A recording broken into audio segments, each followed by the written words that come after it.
best in me. Oh, Johnny speaks wheeling in truth and heart with a brilliant grin. He tells our tale, helps us see the best in you, the best in me. Oh, Johnny speaks wheeling in truth and heart with a brilliant grin. He tells our tale, helps us see the best in you, the best in me. Oh, Johnny speaks wheeling in truth and heart with a brilliant grin. He tells our tale, helps us see the best in you, the best in me. Oh, Happy New Year, great ones. My name is Johnny Randolph, and I am the Chief Executive Officer of the Randolph Speaker Bureau, where our motto is we help you, speakers, out there unleash your voice and ignite your full potential. This is the first episode of the Conversations with Champions podcast of 2026. And as you can see, I have with me for this episode a captivating and beautiful co-host. Her name is Miss Althea Latang. Althea, how are you today? Well, Happy New Year to you, Mr. Johnny Randolph. I'm doing great. Did you have a good break, holiday season? Happy New Year and all that? Do anything exciting or fun? Yeah, it was great. Besides the weather. Okay. It was great. It was nice and quiet. It was loud when it needed to be. I think it just had a great mixture of like quiet time, family, friends time, and I'm ready for whatever 2026 has in store. You ready to tackle this? Because we're winning this season. This is winning season, right? We win every season. Every season. I like it. Transformation and elevation, right? I get it. Absolutely. All right. As we kick off the new year in 2026, new year, better you. Not necessarily a new year, a new you, a better you. And I cannot think of a better skill to have than presentation and communication skills. It is the one skill that is transferable across any business, any genre, anywhere. Now, communication skills and presentation skills, it is not a special gift that only a few are born with. It is a skill that you can work on and cultivate.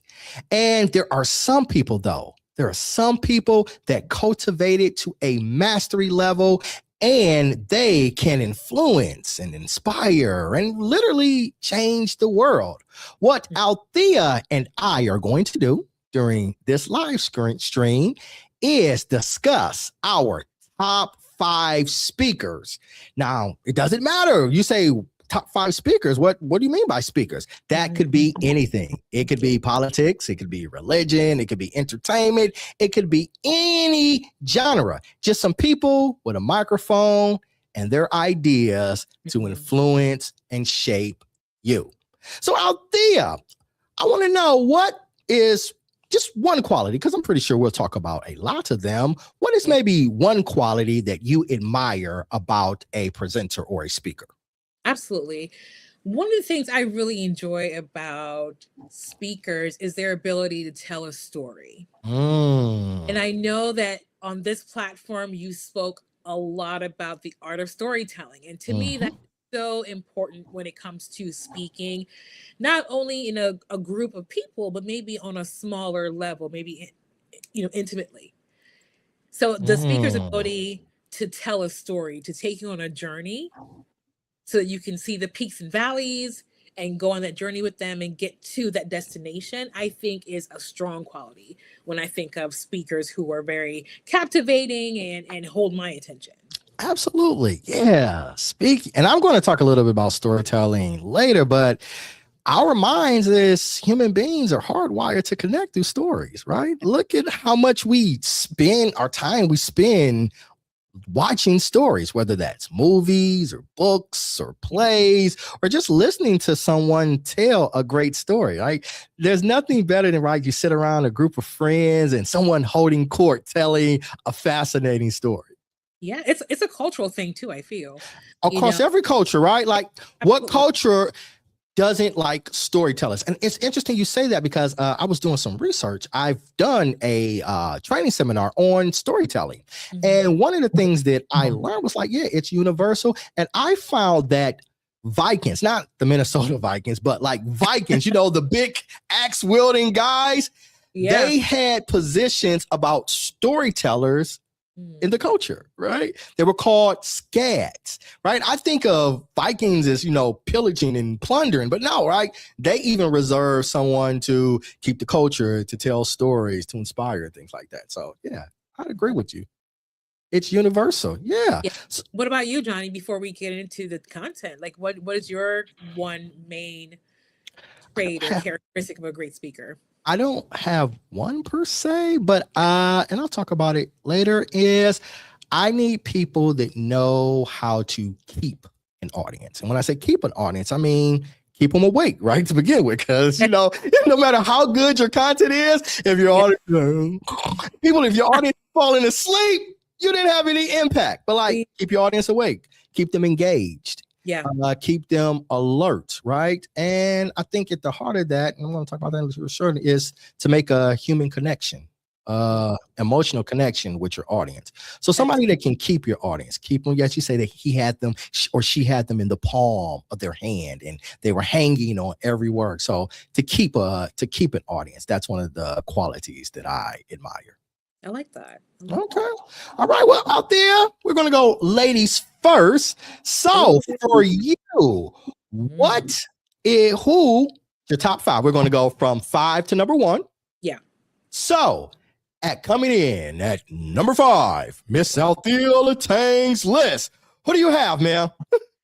So let me tell you about this speaker. I was introduced to this young lady maybe about 5 to 7 years ago. Okay. Just scrolling through social media. And social media may have just known that this person needed to be in my algorithm. It took one video of her giving a short speech, like a commencement speech. Okay. And like you were talking about speakers being able to connect and keep the attention of the audience. I felt she did that in her very first video. She is my number 5. Okay. Her name is Chimamanda Ngozi Adichie. So just to tell the audience a little bit. I've actually never heard of her. Shame on me. Well, no, not. I would say tell me a little bit about her. Your paths just have not crossed yet. So maybe today is your introduction to who this young lady is. And so she is a Nigerian writer. She's a feminist thinker, a cultural critic known for blending storytelling and social commentary. So what really drew me into her is just her conversations around gender norms specifically, and culturally how boys and girls were raised in her culture. So girls were raised to be mothers and caretakers of the home, and they weren't really encouraged as much to aspire to do other things, whereas the boys growing up in their culture were given all the tools and kind of pushed in a way to become successful. So there's a lot of conversation around just gender norms throughout different cultures, specifically the one that she grew up in, and as she transitioned and moved over to, I believe, the UK is where she lives. She goes back and forth between the UK and Africa, but just kind of the stereotypes associated with that kind of thinking and how we live in a patriarchal society. We do. It is what it is. At some point in time in our world's history, that was the way of the world. That's what worked for that particular time.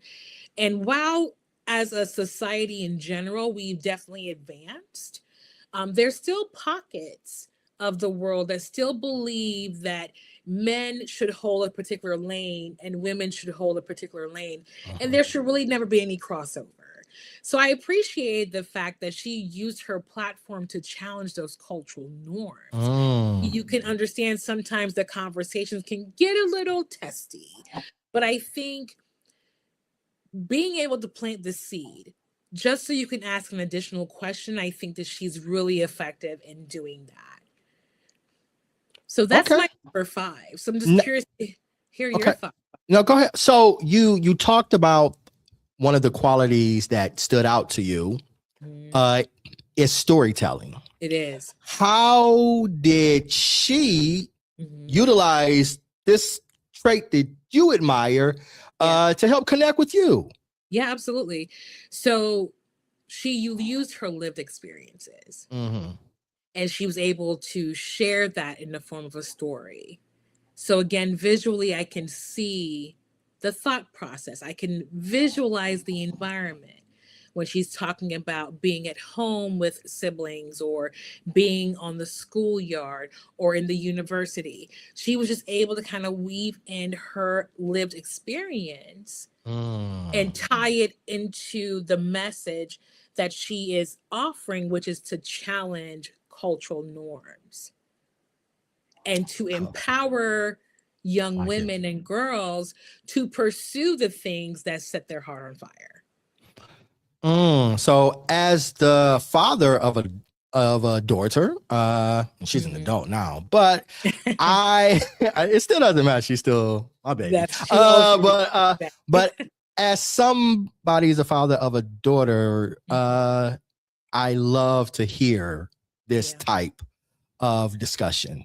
I love to hear this type of rhetoric, and we try not to use rhetoric, but to someone that empowers women to be the very best that they can be. I absolutely love that. Yeah, good stuff. Okay. All right. Well, I'm going to go ahead with my number 5. Now, as I told you earlier, one of the things that I admire about a speaker is their ability to keep an audience. Again, keep them awake, keep them engaged, keep them in suspense, wanting to come back for more. And at the heart of that ability is for a speaker to make an emotional connection with their audience. And when I say make an emotional connection, I mean to be somebody that you respect or that you admire, somebody that you want to see win when you are listening to them as a audience member. And I'm going to go out on a limb, right? You got very, serious patriarchal women's rights. I'm not going to go that deep with my number 5 because I think that an ability to keep an audience and make a connection, that nobody does that better than professional wrestlers. That's right, professional wrestlers, right? And you're probably like, whoa, what podcast did I come on here? Here I am talking about uplifting the patriarchy, and this guy is talking about professional wrestlers. Well, wrestlers, I think whatever it is that they do, they are able to tap in to what their audience wants. They can make a connection, whether we're going old school like Hulk Hogan or John Cena, or, do you smell what The Rock is cooking, right? So wrestlers, you get them in a ring, in an interview with their promos. I am just always captivated and entertained by what they say. Very entertaining. I will they agree. They know how to do that. And my absolute favorite for doing that is old school. Woo! The Nature Boy Ric Flair. That's right. My top 5 speaker is the Nature Boy Ric Flair. And I'll give a reason, because some people may be scratching their head out of all the people like the Nature Boy Ric Flair, right? So I may date myself a little bit back, right? I am a child of the 80s. And as a kid, I grew up like loving the hero, right? The Trinity was my thing. And my Trinity at that time was G.I. Joe, Transformers, and He-Man. Those are cartoons. They were my 3 favorite. And the hero always won the day. Yeah. I was also a big fan of wrestling. And there was nobody bigger to me than Hulk Hogan. Now, I know later on he turned out to be trash and forget about him. But anyway, at that time, when I was a little kid, it was about Hulk Hogan. Say your prayers, do what you're supposed to do, eat your vitamins, right? He was the archetype of what a hero was. Well, one day I started watching another wrestling promotion, and it was called NWA. And it was a match that they had been billing, and Ric Flair was one of the main attractions. And Ric Flair, he was sauntering down the aisle. And as he walked down the aisle, the venue, about 10,000 people or so, was just booing him. And he had this smug look on his face, and he was just sauntering, and everybody just literally hated him. And for me, I hated him too. Like, I couldn't stand this smug guy with this flashy robe and everything like that. And he was setting up for a match with Ricky the Dragon Steamboat. And Ricky the Dragon Steamboat, he was one of those heroes. He was in that vein of the Hulk Hogan's, the good guy, the simple life. And I loved Ricky. Well, as Ric Flair, he started to talk, the audience started to boo even louder. Yeah. And Rick, you know what he did? He just paused. He didn't care. He didn't try to talk over them. He almost was as if he didn't care what they were saying. And when he noticed that the boos started to come down, then he started to speak again, not caring about the time or anything. Talk about a pause as a speaker. Right. And he started to talk about all the things that he had done. Mm-hmm. He didn't disrespect any of his opponents. He acknowledged that they were talented. He was just more talented. And as a person growing up, right, that played sports and things like that, I could respect that. And he said a line. He said, to be the man, you got to beat the man. Okay. Right? And so it's just saying, my parents taught me, have confidence in yourself, right? Mm-hmm. If you do something well, don't run from it. I grew up in a community that prided, like being professional looking and going to church and Catholic schools. And Rick talked about, I am wearing an Armani suit because when you're the champion, you got to look good. Mm-hmm. I can relate to that. And then Mr. Flair started to go in. Oh, I'm the Rolex wearing. Woo! I didn't even know what a Rolex was, but I was like, this sounds amazing. Diamond ring wearing. Woo! Will and Dylan, kiss still. I was like, you can steal a kiss? Like, okay, what are we talking about? Private jet flying to beat the man. And I watched him during this 5 to 7 minute monologue convert that audience that was booing him into cheering him. Not only did they start cheering him, they started repeating his catchphrases. Yeah. So I was just astonished that a guy could go from being booed to being cheered with using only a microphone. Mm-hmm. I went from hating this guy as he sauntered down the aisle to saying the catchphrases with him. Yeah. Woo! And so my mind didn't have the vocabulary at the time to describe this, but it completely changed my perspective. I went from being the person that just loved like the good guy, the hero, to being like, well, not so much. Right. It made me understand like the importance of a villain to any good story. The story is only going to be as good as the villain. So go ahead. No, go ahead. Yeah. No, I'm listening to you. Yeah, I'm gonna say, so I went from, I said the Holy Trinity was He-Man, G.I. Joe, Transformers. Well, I went from liking Optimus Prime to liking Megatron, just a little bit better. I stopped paying attention to Hulk Hogan as much and start liking Ric Flair. I stopped liking Luke Skywalker as much and started liking Darth Vader. So at that moment right there, it converted how I see the world. And he didn't do it with a lot of flash or graphics, just his mouthpiece and his thoughts. And from there, I have always liked Ric Flair, the way he came with this panache and his confidence, but the way he could think on his feet, the way he could control the crowd and keep them interested in what he was saying.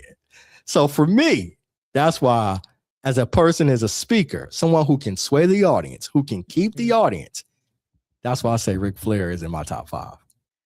Yeah, I didn't at all see you going in that direction, but like it makes sense. It makes sense how you explained it. I think about, because I used to watch, wrestling back in the day as well. And I remember him just being this larger than life personality. Right. And like you have to have something. It's in his name. It's Flair. It's Flair, right? Right. It's in his name. So like it makes sense that all of those qualities that you mentioned at the beginning, that he is a character that possessed all of those things. Yeah. It was interesting. And like I said, I had never seen someone convert an audience to literally booing them. And 7 minutes later, so however long the promo was, to not only cheering him, but like repeating what he was saying. Yeah, just that quickly. Yeah, that's the power of just like influence. And right. At 7 minutes. Right. So for a speaker, to me, I was like, Ric Flair, one of my absolute favorites. Yeah, that was not on my bingo card for this episode, but yeah, I can see that. Okay. All right. Okay. So for you, number 4, who's number 4 on your list? Well, you know what, Johnny, you yourself, my friend, are a great storyteller, and my monologue may not be as full as yours, but my 4th top speaker is going to be a gentleman again. So this journey that I've been on is all about just being the best version of myself. And it's just brought me to a lot of different individuals in the motivational space that has really encouraged me to continue on this journey. So this gentleman is one of those individuals, and his name is Jay Shetty. Okay. And so you've probably heard of Jay. Just over the last several years, he's gotten a lot of popularity, but he is a former monk. Okay. Talk about it. Let's talk about this then. He's a former monk that turned into a motivational speaker. He's an author, and he's also a podcast host. He has a podcast on all platforms called On Purpose. And so what I really love about Jay is just his sense of accessibility. He seems so relatable. He seems like a friend that I would call for advice. He seems like someone that would give really good advice. He also strikes me as someone who will sit and listen. Sometimes you want to get in conversations where you have that back and forth dialogue. I give you some information, you give me feedback, and vice versa. Sometimes you want to be in a conversation with an individual and just have them listen.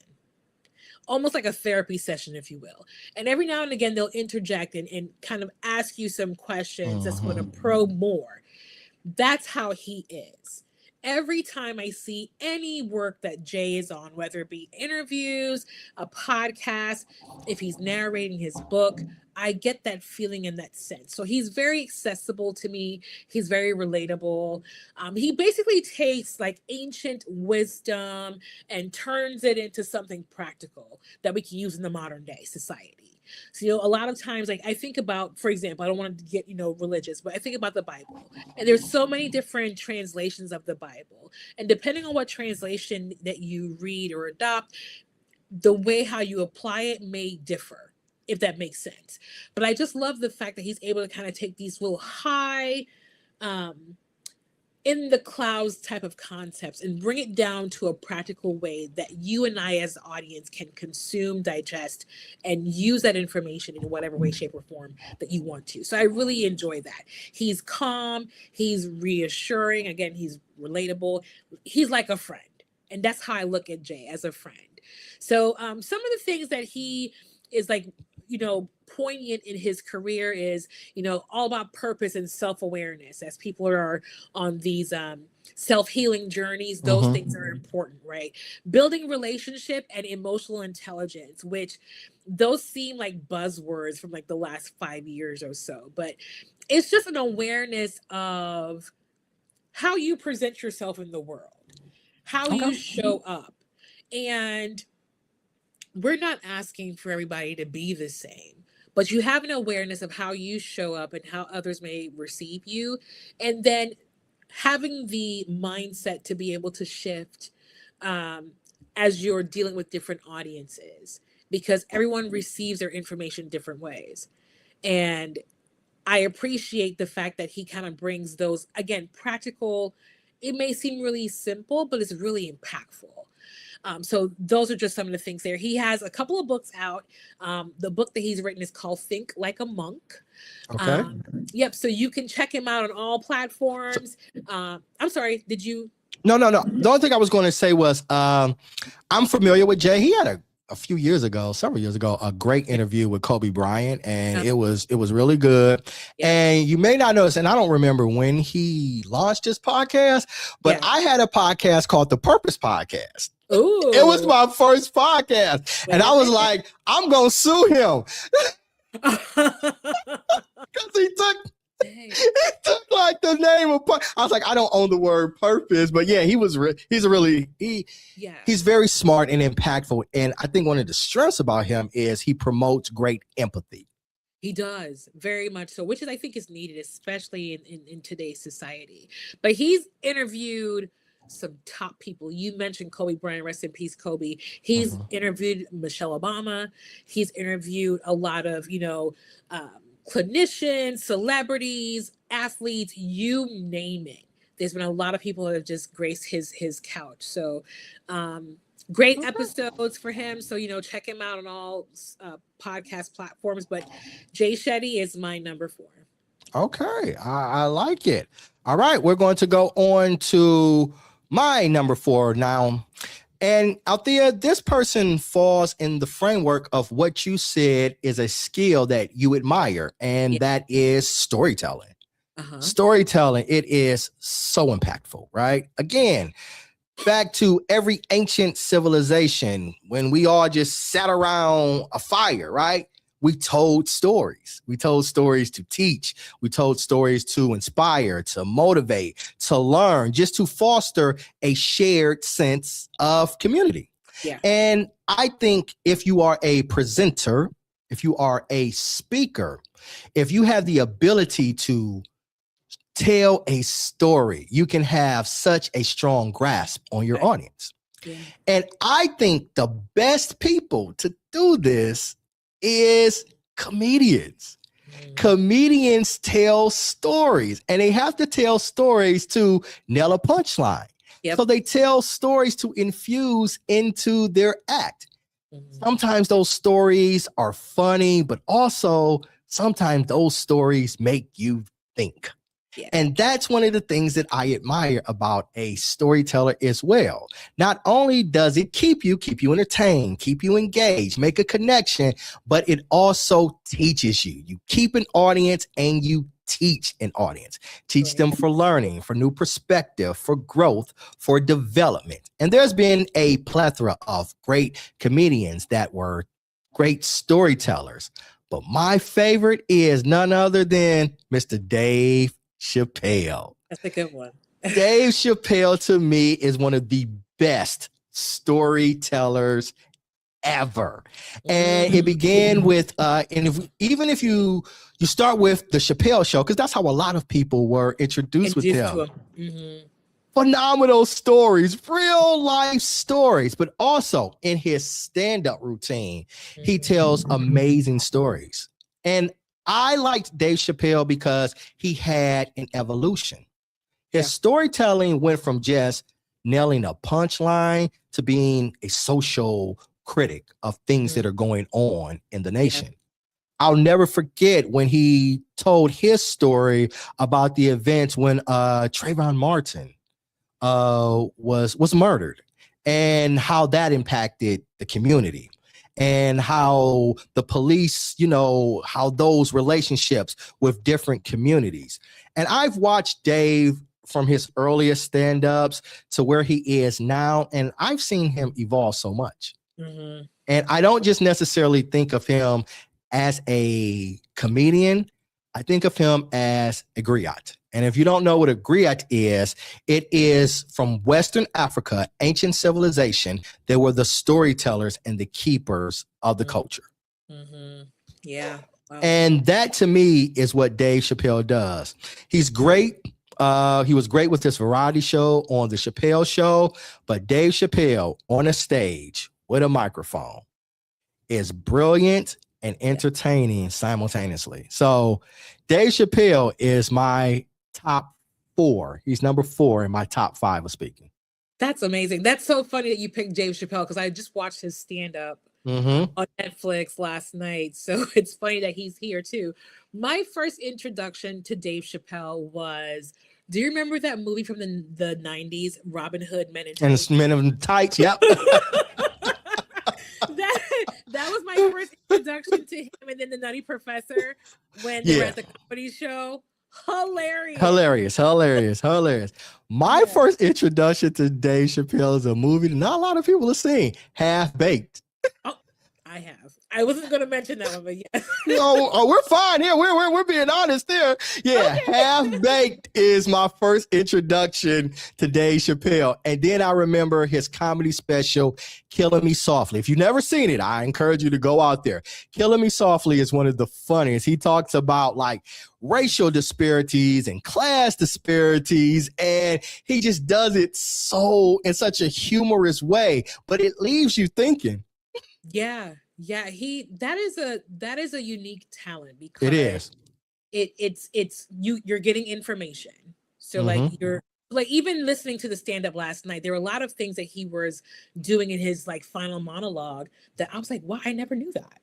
I never knew, this was the reason, why this the man act and things like that. Yeah, it was really mind-blowing. But yeah, the fact that he was able to like take you on, again, storytelling, take you on this journey. He's giving you data, he's giving you information, he's infusing comedy into it, and then giving you the message on the end, or giving you like a call to action on the end. Right.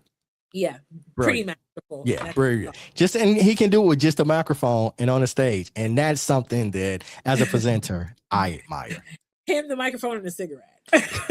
We got to talk about Dave with the cigarettes. Dave, we need to get Dave some help. Like, if there's one problem I have, because Dave chain smokes cigarettes. I'm like, oh my God, he's gonna get lung cancer. Dave, put the cigarette down, brother. Yeah. we gotta pray for the brother. All right. So number 3, who you got?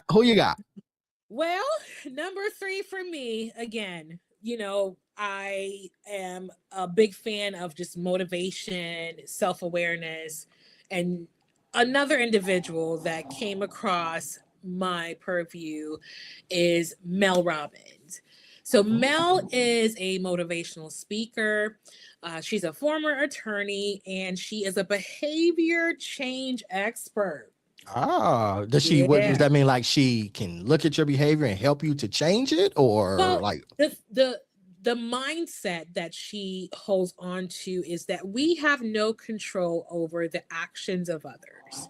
But what you do have a control of is how you choose to respond to it.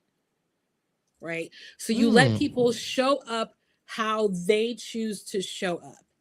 And then you get a choice in how you respond to how these individuals. Okay. So by changing your mindset, you can change your behavior. Yes, absolutely. Basically. And I'm a big advocate for therapy, so, I'm not saying anything negatively about that. But a lot of the things that we deal with as individuals, it happens up here. So if we can figure out how to control what's happening up here, it's going to change how we react to different things. So the reason why I feel that she is really effective as a speaker is that she's direct. Now, in contrast to Jay, he's very affirming. He is relatable. Well, he's a He's monk, right? So accessible. you get that. He's a monk. Exactly. Exactly. But Mel is going to tell you straight up what it is and what it's not. No chaser, just Straight up. However you take your liquor, there's no chaser to go with it. He's going to give it to you direct, right? She's no nonsense. She pulls no punches, and she's very practical. Okay. So for a lot of people who are not used to that style of communication, it could be off-putting. But when you get to know her and her work, it's effective. Because sometimes you just need someone to tell you what it is and what it's not. Right. So I appreciate that about her style. She doesn't sugarcoat anything. So she's really straight up there. She gives you the tools. So like I said, she's a behavior change professional. So she's going to give you the tools that you need to be able to do the things that you need to do to make that change.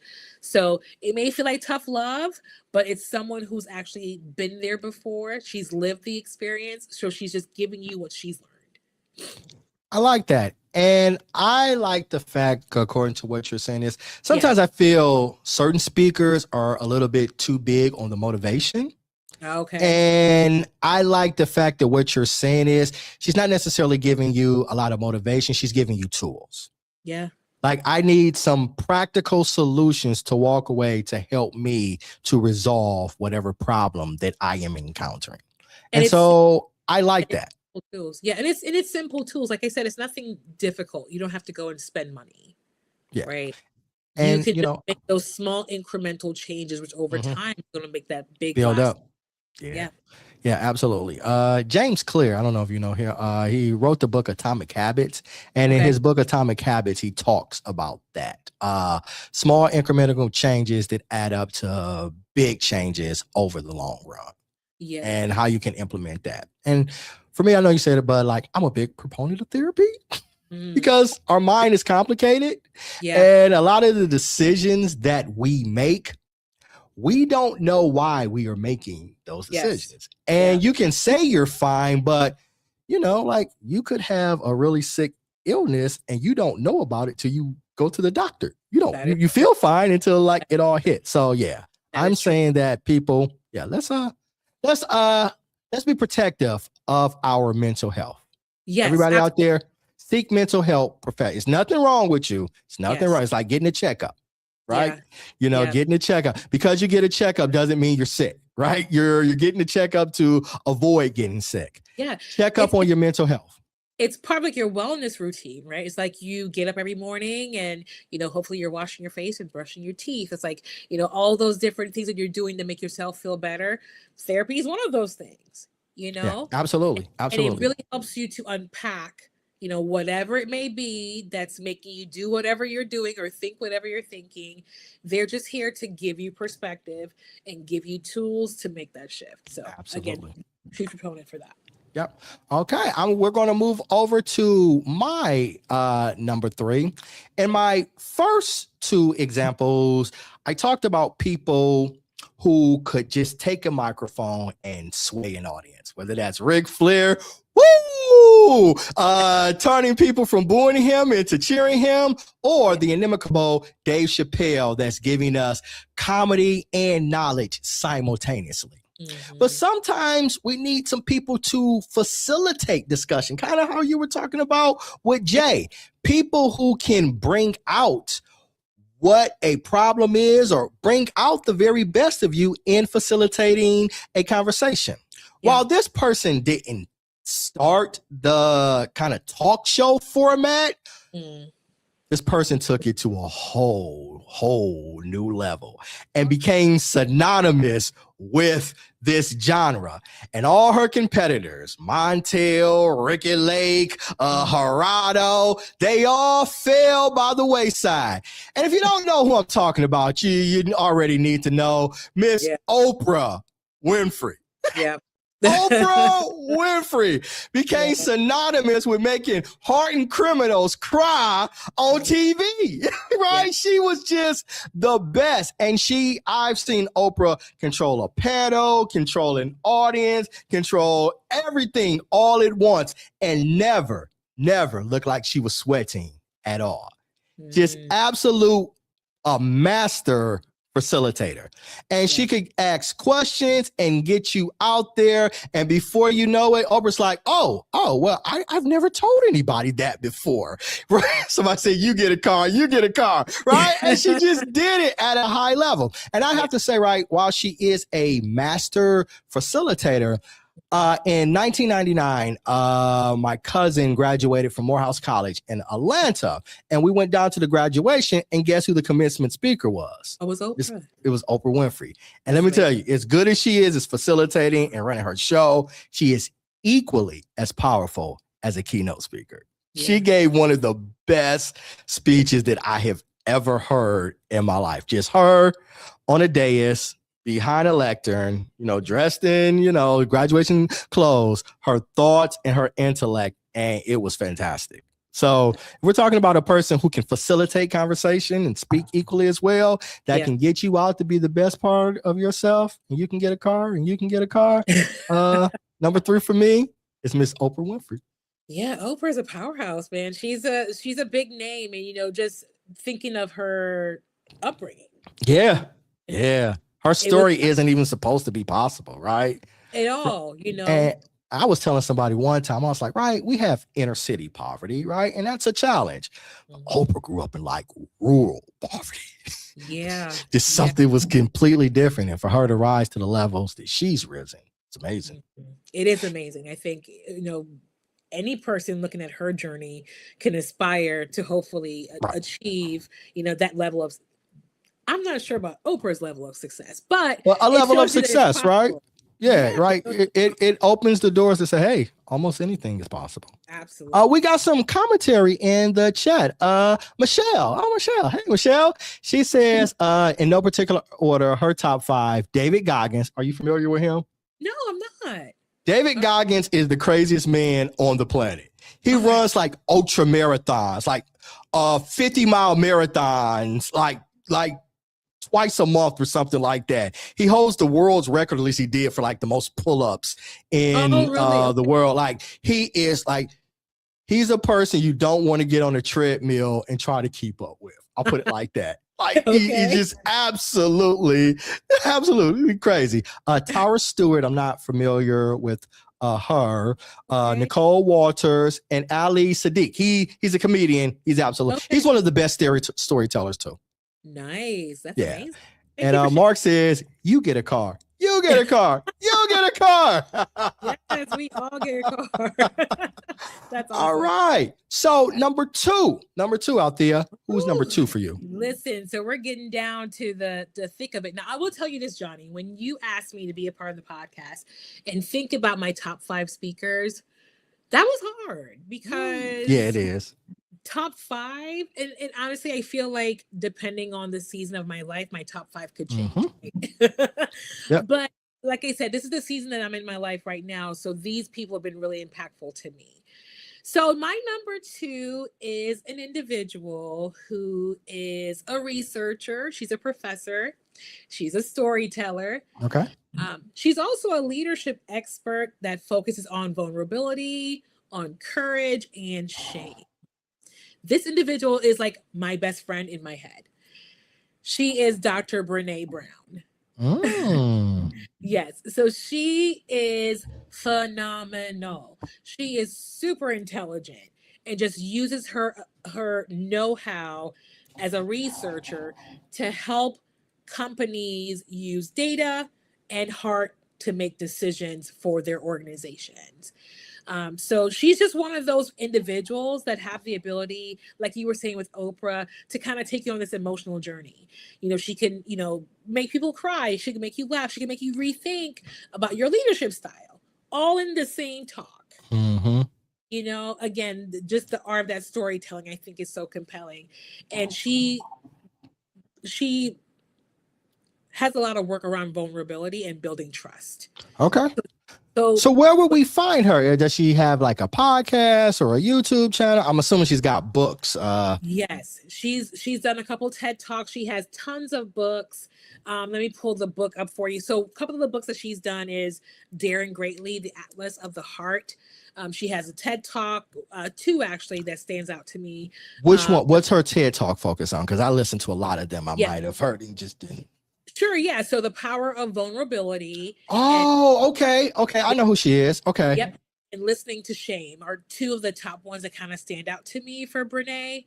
But like I said, like she is just an individual who is super intelligent. So she takes data, she takes science, and she's able to again take you on this journey that's going to help you rethink, your abilities as an employee, your abilities as a leader, and is going to force you to be more vulnerable. Okay. And again, we're back to talking about actual tools, the data and the science. And I like that. Yeah. So she's my number 2. Like I said, Brené's my best friend.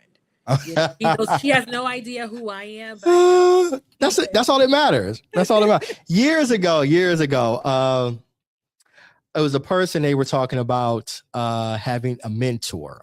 Okay. And they said this person, they met this person, they walked up to him, they said, you're my mentor. And the person told them, I've never met you before. Like, how is this possible? And they told me, and it was the greatest line I ever heard. They said, you didn't need to know you were my mentor. I knew. And I've taken that motto my whole life. Like, you didn't need to know that you were my mentor. You didn't need to know that you were my hero. You didn't need to know that you were a person that I respected. I knew. And that's all that mattered. Yeah, indeed. It's just the power of like influence and just, you just never know with your platform who you're going to engage, who's going to absolutely the path is going to cross. So just being a good steward of that, I feel that sense from her. Absolutely. So she's very careful with how she provides information. Everything is data driven.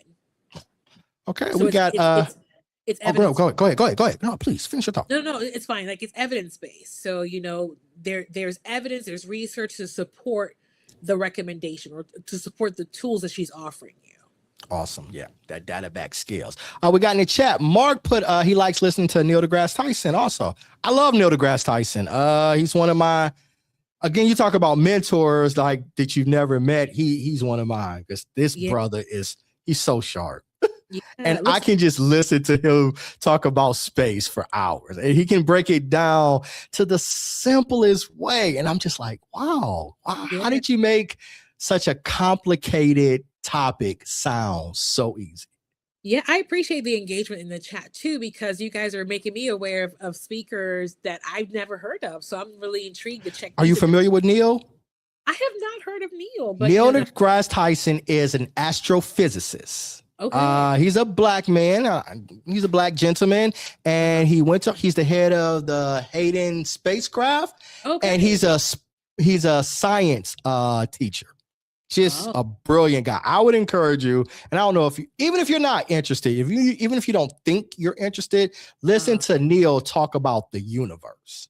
Okay. And the stars and the creation and all those things. And I swear it will change your life. Well, I would definitely. It will. Yeah. And Deanna says, hey, Deanna. She says, I own a few of her books. She's talking about Brené Brown. Yeah. Okay. Good stuff. All right. For me, number 2, I mean, this guy, he could be my number 1, just my number 1. I think nobody's touching him. He's the Michael Jordan. My number 1 is the Michael Jordan, Magic Johnson, LeBron, all rolled into one. Yeah. Just as far as I'm concerned. But this guy, right? He came onto the scene and caught on like fire. And the first time I ever heard him speak was at the Democratic National Convention. He was speaking as the keynote speaker. Nobody had heard of him before. Nobody had ever heard of him outside of his home state of Chicago. And when I tell you, listening to him, my mouth was agape. And I saw what oratory could do at the highest level. And of course, he went on to set historical precedents, the historical being a president. And of course, I'm talking about none other than Michelle Obama's husband. Because that's more important. She's Michelle Obama's husband, but none other than Barack Obama. President Barack Obama. That's right. You better put some respect on it. And again, when I heard him at the DNC, me and my wife, we watched the entire thing. Yeah. And it was just like, oh, wow. And even in your mind, you were like, he couldn't be president. When you heard him speak, he was like, he could be president. Yeah.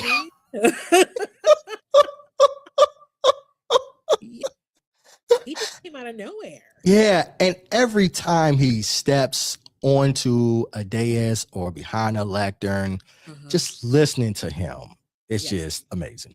Yeah. Just his oratory skills, the cadence in which he speaks. Right. It's like a song. Almost. It is. It is. Yeah. I mean, if politics wasn't his thing, he would have been a great pastor. Yeah, well, he's the type of person with Michelle by his side or in front of him. He could have been anything, right? He could have been anything, right? Right? Right? But yeah, he could. Yeah, I don't know. I always listen to. I'm listening to his book on Audible, and I actually think the book is just okay. But just like you said, listening to the cadence and the rhythm and the style and the confidence, and talk about somebody who can just sit on a stage and with their intellect and their words just sway an audience. He has that. Keeping an audience and teaching an audience and making a connection with it. It's just words defy what he can do on the stage. He's inspirational. When you think about like the DISC assessment, I'm probably sure all of us have done one of those, at work or whatever.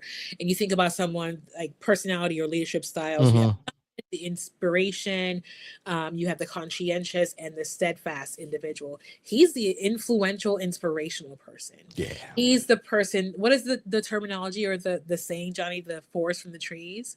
Yeah. He sees a bigger picture. Yeah. And he can tap into it, and he can make you tap into it. Absolutely. Yeah. Absolutely.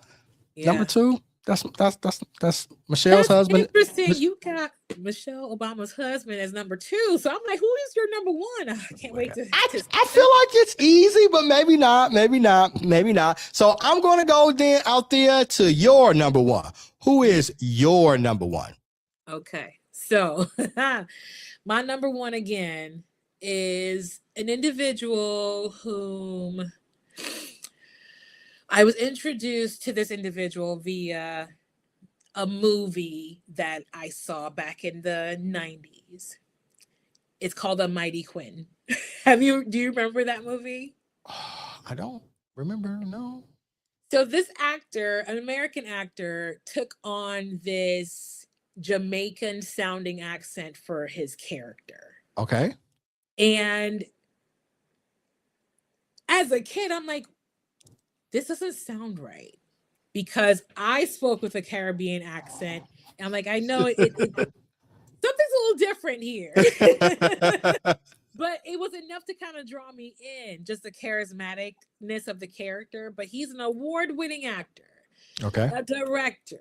He's a speaker, and he's spoken at a lot of commencement exercises. One of the things that really drove me into this individual was just his ability and his character to transform. And I am speaking of no other than Mr. Denzel Washington. Of course you are. Of course. He's the GOAT, right? He's the GOAT. He is. Now, there was some controversy. Mark said that in the chat. He said Zale. Yeah, so he figured it out when you were talking about it. Yes. So the correct pronunciation for his name is Denzel. We affectionately call him Denzel, but Mr. Denzel Washington is my number 1. Do you know why? Why we pronounce it? I remember this. He shared that both his father and him had shared the same name. And that was how mom could differentiate between the father and husband. Yeah. Exactly. Johnny. But he doesn't really speak a whole lot. So he does interviews. A lot of his work is in acting. In Hollywood. But he doesn't do a lot of speaking. But when he does, people listen because they are on this journey with Denzel. We grew up with him. What was that movie? Oh my gosh. Was it Glory? Is that the name of the movie? Yeah, he was in Glory. He was in Glory. So the evolution of this man, and even in his 70s, he's still acting. Yeah. Yeah. He just has a presence about him, a conviction, and his life is just wisdom right in front of you. So one of the roles, Johnny, that really just took it over the edge for me was Training Day. Yeah, I think that was the thing. Training Day, it was the switch up. We talked about Yes. I think I talked about the heel, it was the switch up because nobody saw Training Day coming. Nobody was like, wait, what did I like? Let me watch this again to make sure. This was people were asking, is this AI before AI? Because I know my Denzel can't be no crooked cop. He could not be he could not. I know my Denzel. But the fact that he made that character so believable that you forgot that he would play often like the good guy. Yeah. The good cop, or have a positive character. And the fact that he was able to play this villain that earned him his first Oscar. Yeah. Yeah. And I was actually a few weeks ago watching one of the writers of Training Day. Yeah. And he talked about how a lot of those scenes was not in the script. He improvised. He improvised it. I think always call him to Jake and saying, what word? That's not in the script. Or the scene when he's like, King Kong ain't got nothing on me. That's not in the script. It just says Lonzo is angry. So he just made that up. But who's gonna check him? Who gonna check him, boo? Ain't nobody. Okay. Ain't nobody. And you mentioned the one for me, it's the scene, it's Glory. I always say a very powerful, emotional, if I'm talking about something that's powerful and emotional, and I say, I cried one Denzel tear. That is a meme that will live. When I watched that or when I heard that, I just said one Denzel Washington tear come down my cheek. And the thing with Denzel is too, you ain't gonna outact Denzel. You cannot. You're not gonna steal no scene from Denzel because everything that he's in, he's stealing the scene. So get your best. Even if you're the star, get your best supporting actor ready, right? Because I don't care who's got top billing. The scene is Denzel's. It was all the time. And how about Malcolm X? Well, we're not going to talk about that because that's just so far ahead, right? That is leaving everybody else.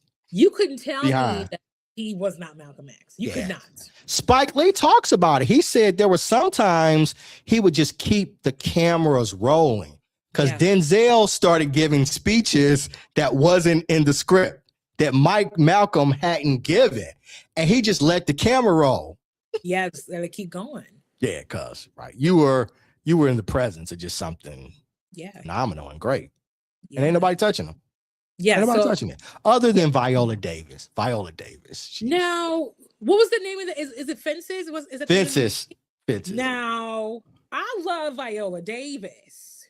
And I thought that she did an incredible job. That's what I'm saying. And and Denzel talks about it because before it became a movie, it was a play, and they both starred in it as a play. And he was just talking about, he said, I'm having that scene with her, and he's like, she's got snot and tears and everything coming out, and I just, ain't nobody stepping on the stage with the great Viola. It's just, other than Denzel. Denzel's the only heavyweight in there, but nobody's still in the scene from Denzel. And there's a video out there of him giving a commencement address as well. And and it's equally as inspiring. Okay. All right. So, we can't go wrong with that. So we're gonna go to the last one, number one on my list. And again, I told you, I think you said who would be over Obama, and I mean that's hard. That's really hard as a polished orator. But the one that I think, the debate in popular culture for sports fans is LeBron and Jordan, right? LeBron and Jordan. I know you're not a big sports person, so Althea, you're probably like, what is he talking about? But that's okay. That's a big thing. This person to me is the LeBron and Jordan, Michael Jackson, Tito Jackson, Mike Tyson, like every person that you can think of, all rolled up into one. And one speech gets a lot of acclaim over the other ones, but if you go back and you listen to other speeches and things that he gave, it is equally as powerful. The greatest speech in the history of America he gave, and a lot of people don't know, most of that was extemporized on the spot. Going into this speech and this presentation, most people didn't know what he was going to say. And he had notes and he changed them up in the middle with the great Mahalia Jackson sitting by his side, talking to him, telling him like, nah, this ain't it. Not yet. And he changes it on the spot. But that's just one of a multitude of phenomenal presentations and speeches. And not only was he a great speaker, he was a great leader in who he was. And his legacy helped change the world. If you don't know who I'm talking about already, it's the Reverend Dr. Martin Luther King Jr. Dead or alive, Mark, dead or alive. It was dead or alive. I just put top 5 speakers. And to me, he's number one. And I mean, I don't want to, I'm cheating. He's Mark said I'm cheating. I think it's a cheat code. It's a cheat code. Because he's so far ahead of everybody else. But I can't imagine having a list about speakers. He said, you ain't never met no Martin Luther King. I ain't never met no Martin Luther King. The next one should be top movies because yes, I love that. Yeah. I just feel like, and again, it's a cheat code, and I guess he is the only one on my list is not alive. No longer. Yeah, but like I can't have a discussion about speakers and not put him on the list. I agree. I agree wholeheartedly. I feel like the credibility of the list is like, you don't have him? Yes. Yeah, it's like saying, who's the top basketball? Like I said, who's the top boxer? You don't have like Ali anywhere on the list. You know what I'm saying? It's just like, you just can't. So even though he's the one that's not alive, not even thought about that, but yeah, he's got to be there. He's the best. You're right. Yeah, I mean, I've never seen somebody capture a crowd like his. And we talked about a song. Just listening to him talk was musical. It was, yeah. Yeah. Oh my gosh. Yeah, and he walked it how he talked it. So, Dr. Martin Luther King Jr. What else can you say? Right, I'm like, who gonna argue with? Fight me. Who's gonna check me? Right, fight me. I'm all right with that. Who's gonna fight me? Right. Who wants to smoke with me to say he's not number one? Oh my gosh. So Deanna said in the chat that she knew it was Dr. King. It had to be. I mean, I feel like everybody, it had to be. If Obama's number one, clearly it has to be Dr. King. That's it. That was a great list. Listen, you kind of took me on a little journey with your list there, buddy. From Ric Flair to that Ric Flair, that took me over. Yeah, y'all know. I think it was like Ric Flair.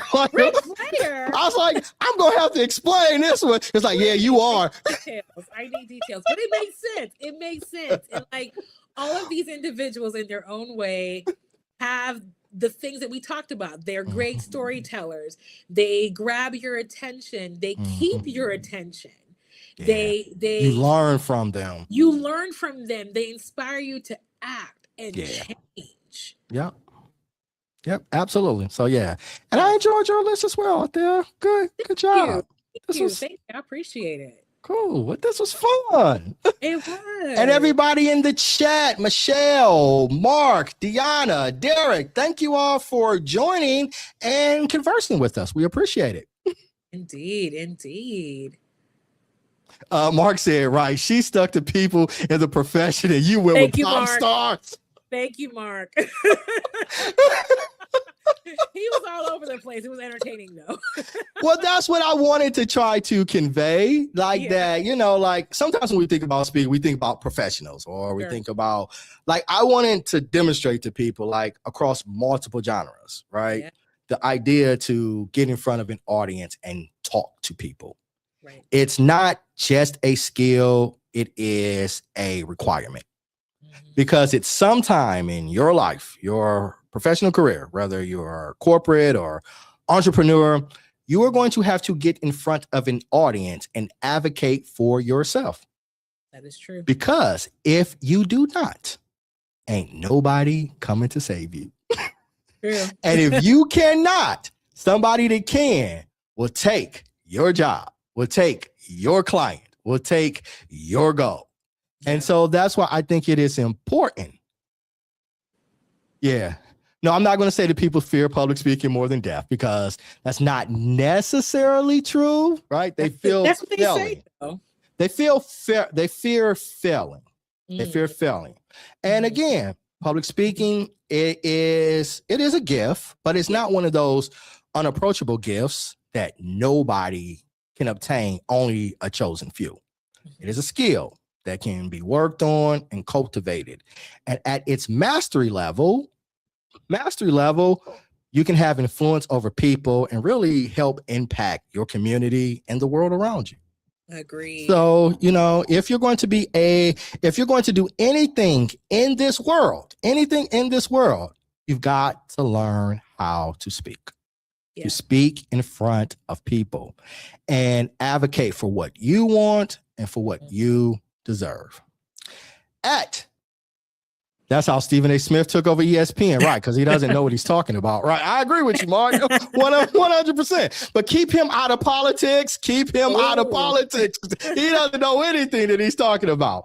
Now, at the Randolph Speaker Bureau, that's what we do. We help people to learn how to develop presentation skills with authority, with clarity, with career accelerating communications and momentum. And to let you know, like I said, it's not a gift, only a chosen few, right? You can work and develop that skill. So since that is a skill that you want to work on in development, my name is Johnny Randolph, and I'm your speaker coach, and I can help you to do that. So what I'm going to say here is make an announcement. This is going to be a big announcement. Drum roll. I have published my first book. It is called UPOC, The Keys to Presentation Mastery. Learn how to captivate a room and also be an interesting speaker. And as of today, it is available on Amazon.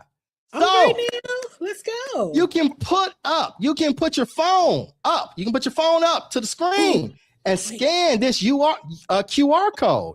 And then you can go out to Amazon if you want to learn more. The second book can be Tupac. You got to see the presentation, Mark. I actually make that joke in the presentation. Hilarious. I love that. Yep. So yeah, if you're looking to take the next step in your communications and presentation journey, consider going out to Amazon and purchasing the book. UPOC. That's amazing, Frank. Congratulations. Thank you very much, ma'am. Thank you very much. So yeah, it's about 100. It's a quick read. It's a quick read, about 140 something pages. And this will help you to start on your speaker or reach whatever goals you have as a communicator. Oh, so, yeah. That's in the cart right now, Johnny. Yeah, please. Yeah. Check you out. I love that. Thank you, ma'am. Thank you. Now, Althea, thank you so much for joining me as my co-host for the Conversations with Champions, the Top 5 edition. Love Anything you want to share with the people before we head out? No, just want to thank you for the opportunity, Johnny. You're doing great. I'm really happy for all of the success that you're getting with the Randolph Speaker Bureau. I'm looking forward to even greater things for you this year, sir. Thank you, ma'am. Thank you, ma'am. And to everybody out there, go out there, get the book, and also hit that subscribe button, hit that like button, or wherever you're watching us. That is how the algorithm knows that you enjoy what you are seeing. And as I always like to tell everybody, please remember to be your best, to be inspired, to be great. Everybody have a great night. Thank you all. Good night. Thanks for tuning in. Thank you all for joining us. Mark, Michelle, Deanna, Derek, thanks a lot. Miss Curvy Queen T. Okay, I like it. Thank you. All right. Everybody have a great evening.